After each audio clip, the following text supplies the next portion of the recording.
The long dining table in Chief Bamidele Adegbate's mansion glittered with imported cutlery, crystal goblets, and steaming bowls of jollof rice, efer ororo, peppered goat meat, and fried plantain. The staff had outdone themselves, just as he had ordered. Everything had to be perfect, just like old times. But the chairs remained empty. One by one, the clocks ticked away. It was past 4 p.m. The family reunion was meant to start by noon. The invitation had been sent out weeks in advance. He had even personally called each of his children. No one came. Chief Bamidele sat at the head of the table, his once proud frame now slouched by age and illness. His agbada, though pristine and embroidered with gold threads, hung loosely on him. His face bore the marks of time, a man who had built empires but lost the affection of his own blood. Behind him, Mama Ronka, the woman who had shared his roof for nearly 40 years, stood silently by the door. She wore a simple arrow and buba, her gele loosely tied, her face blank but not unfeeling. "Did you call Dakbar again?" Chief Bamidele asked without turning. "I did," she replied softly. "He said he's on the way, 2 hours ago." "How about Tolani?" She texted. "Said something came up with the children." He exhaled sharply, a mixture of anger and sorrow. "And Kunle?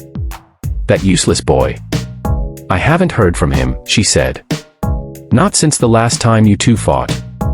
Silence settled between them. The table, meant to be a celebration of family, mocked him now. He had built this home brick by brick, funded education abroad, sponsored weddings, bought them cars. He gave them everything, except himself. Chief Bamidele rose, slowly, painfully. "So this is how they repay me," he said, his voice cracking. "After everything I've done."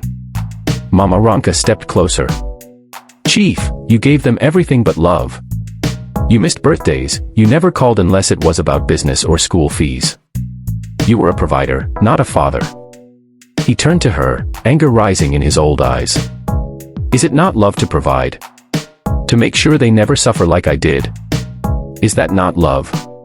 "No," she said calmly. "That is responsibility. Love is presence.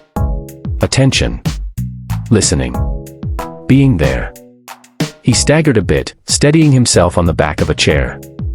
The room spun for a moment, but he refused to let her see him fall. "Not yet." "So what do I do now?" he asked, almost like a lost child. "You wait," she said. "Or, you let go."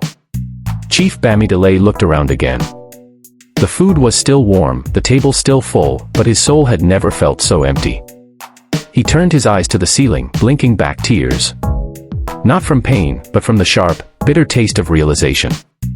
They had paid him back in the currency he spent his life dealing, which is distance. Moral of the story so far. Giving your children the world doesn't really end it all.